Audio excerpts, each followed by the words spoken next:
Hello everyone, welcome to Prog Monster. My name is Murph. I am the host of this show, a show dedicated to progressive rock and other forms of rock music. So it's the show I like to do, which is kind of one-off shows, which is What's New. So what's new? Very simple. Today we're doing a very good album, much better than I could have anticipated.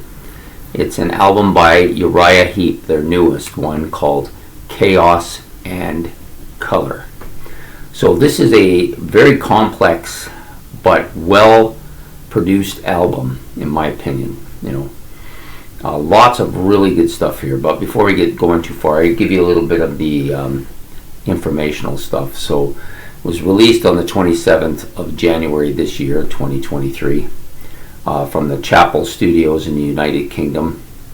It's about 59 minutes long, which is quite a long album for a classic band, but a lot of them have gone that route now. It used to be at one time 40 minutes was a long album. Now 50 minutes is probably an average album. The label is Silver Lining Music Limited and produced by Jay Rolston. Okay, so the members of Uriah Heep at this point in their history, and this is their 25th studio album, are Mick Box on guitar and vocals, Bernie Shaw on lead vocals, Phil Lanzon on keyboards and backing vocals, Russell Gilbrook on is it Russell Gilbrooks? I think it's Russell Gilbrooks on drums and percussion, and then Dave Rimmer on bass guitar and backing vocals as well. So 10 tracks on the album in total. Really good guitars on this album. I thought both the guitar riffs and the solos were really good, really solid. Keyboards is fairly much the same, very well done on most of the tracks. Lots of good atmospheric synthesizers played throughout the album. Lots of really good keyboard solos and parts. Sometimes, not every track, a couple tracks on here, there was a couple times where I thought the keyboards were a little bit much and blocked out the music, not in a way that I generally like. So this, of course, is me and not necessarily the keyboards or the album. I thought the lyrics on this album were really exceptional, very strong. Captivating. You're trying to hear what he's saying because it's intriguing to you. Yeah, I like that a lot. And the vocals were the lead vocalist part, very clear, very mid-range vocals, not too high, not too deep, not too low, but really kind of solid vocals. I think the guy had an excellent voice. Bernie Shaw has an excellent voice. I thought the harmony vocals were very strong on this album as well. They were used a fair bit, but not, I didn't think they were overly used and they weren't dominating, but some of the tracks had some harmony vocals on them at periods during the song I thought were really well done. The album overall is very well produced, really crisp, clear sound. You can hear everything really well. Sounds very modern. But it's also a very heavy album. Typical Uriah Heep, very heavy guitar parts, really heavy album overall. It does border on that metal element, but I don't think it sounds metal. It's as hard as most metal albums, but it doesn't really sound like a metal album. To me, it sounds like a really hard rock album. There's lots of really interesting stuff going on here. They use pretty much all range of instrumentation that is available to the guys on the album. I also think that I think Mick Box is an excellent guitar player and he shows a lot of his range on this album. I think the keyboardist Phil Lanzon, also same type of thing, uses his range very well. The bass guitar player you don't hear much of him until the last track, and then he plays a really kind of heavy bone crunching type of bass part there. I think was really well done. And the drummer is very strong. Rhythm section is strong on this album. So what else can I say generally about the album? Generally speaking, it's a good listen to. It's a clear album.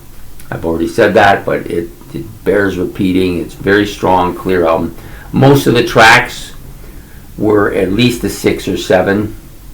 A couple tracks I didn't like as much as the rest of the album, but for the most part, pretty strong album.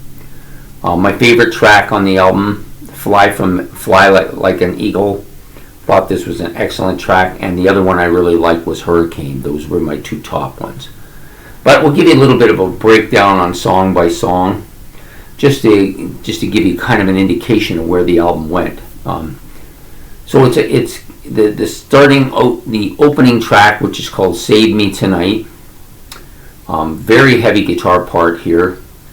The vocals are like very mid-range, but really, really clear, really solid, easy to understand them. Keyboard solo and guitar solos alternate at different points. Both of them really tastefully done. I just think this is a solid track. Next track up, Silver Sunlight, another solid track. Good kind of heavy. It's a real kind of heavy opening. Really good guitar parts and keyboards on this song as well. I think the vocal harmonies on this album are the first time on the album, and I think that they're really well done. And the overall song has a real catchy beat to it. Solid song, solid. Hail the Sunrise. There's a lot of kind of atmospheric kind of talking about the sun, talking about the sunlight, talking about hurricanes and light in general. So there's a lot of that on the album. There's also a lot of kind of I would call it spiritual stuff, like a lot of songs about feelings, songs about emotions, songs about not being alone, that kind of stuff. Lots of that stuff on here as well. So anyways, that song, Hail the Sunrise, very solid kind of solo riff at the opening. Yeah, I believe it's a keyboard solo, but I may be wrong here, but I think it's a keyboard solo. Again, the vocals are very clear. Lots of good harmony vocals on this track as well. Overall, it's another really solid track. So the next song, Age of Changes, a little bit more of a somber atmospheric opening, but then it gets heavy again. Some more strong frontal vocals here. He's got a very strong voice, this guy. Both keyboards and guitars, some more great solos with them. So the first 4 tracks are really strong opening. Just what you want to have if you're putting together a solid album. This album is great. Then you get to the Hurricane, which takes it up a notch. This is a well-written song, lots of excellent lyrics, really catchy beats to the song. The guitars are really catchy here as well. I think that the vocals just very forward, very strong. Keyboard solo was excellent. Guitar solo was also excellent. It's just a well orchestrated, well put together with lots of catchy hooks. I think this is probably my favorite track on the album. So the back half of the album is not quite as strong, but it's not bad. It's not bad at all, So One Nation, One Sun. This may be the track I like the least on the album. It's got a bit of a ballad-like feel to it, or a bit of a power pop feel to it. It's well done. It's well put together. The parts that are stacked on each other are really well done. It's just not my particular type of song, and I rated it fairly low. And the next track, pretty much the same for different reasons. Lots of atmospheric harmonies here. I would like to say angelical type vocals at certain points. The vocals are forward again. Lots of synthesizer riff. It starts with a kind of a heavy guitar riff, and then some atmospheric synthesizers being used here, and then a keyboard solo right after that, which is the best part of the song, I think. But overall, it's not one of my favorite tracks, but it's not a bad track. So there's no real bad tracks on here. The final 3 songs are really good. You'll Never Be Alone. To me, this song, it's, at first I was listening to the music, so I really wasn't listening to the lyrics for the first little bit. Then I started listening to the lyrics, and it began to me, I think they're talking about a siren. And for those of you who don't know the legend of the siren, they stood on the cliffs and sang to the sailors went by, pulling them to the rocks and destroying them. There's that kind of feel to it. I don't know if that's what the song is about. I have to listen to it a few more times to try to get a better feel. But that was the kind of feeling I got towards the end of the song. Some really kind of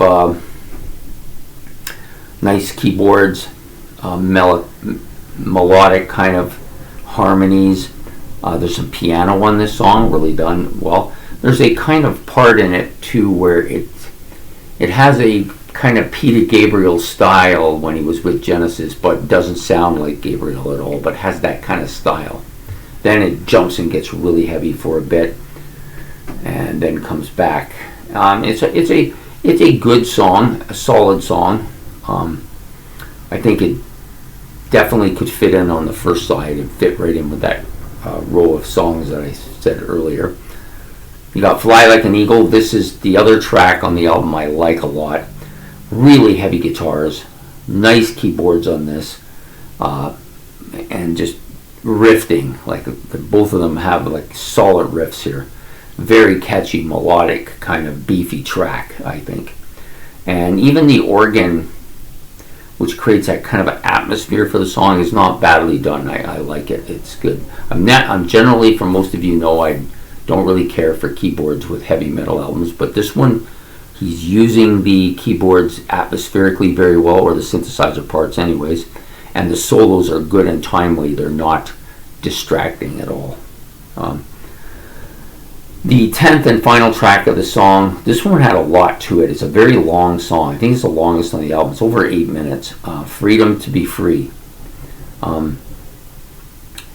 So it's very synthesizer part at the beginning, lots of guitar riffing at the beginning, lots of keyboards sort of throughout the song. It's got a heavy Hammond organ solo at one point, then a heavy guitar part comes in, then that's when you get that kind of really heavy bass part. That's the only part in the whole album where there's this really heavy bass, really well done too. And then it goes back and you'll hear some more kind of lead parts, different lead parts here and there. And then the song kind of switches. It's like it gets to a certain point and then switches into high gear and goes into another direction. Really interesting tune. I liked it. Parts of it I liked more than other parts. I didn't like some of the atmospheric keyboards on this part. It seemed like they were a little much. It's part of the only part on the album where I feel like that. But for the most part, really solid album. It's definitely an album on my list to get. I know it's been out now about 2 months, and I'm still behind on my what's new part, but I'm catching up now slowly, now that I'm getting a little more time to do it.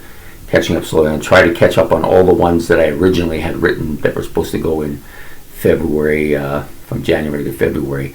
Now I'm going to then start getting into the more closer to early release. But this one is an excellent album. Maybe I wouldn't say without a doubt. I wouldn't say that it's the best album of the year, but it's right now. I think it's the top one. I think it's just a great album. It just goes to show some classic rock bands really know how to put it all together and keep producing really good stuff. This may be one of Uriah Heep's strongest albums, and a band that I've only recently got into in the last half a year or so. I've had some of their stuff for a bit of time, and I've only started to really listen to it. It took a bit for me to penetrate the Salisbury album that's on my playlist, but this one wasn't nearly as hard to penetrate. Just solid album.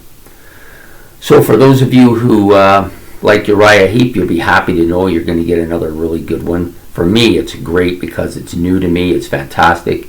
If you like hard rock with some really well done keyboards, some great harmonies, and some really well written lyrics, and you like the storytelling part, you're going to like this album a lot. I think it's great. So anyways, there you have it. Uriah Heep's Chaos and Color 25th studio album by them, released on January the 27th, 2023. So I hope you like this video.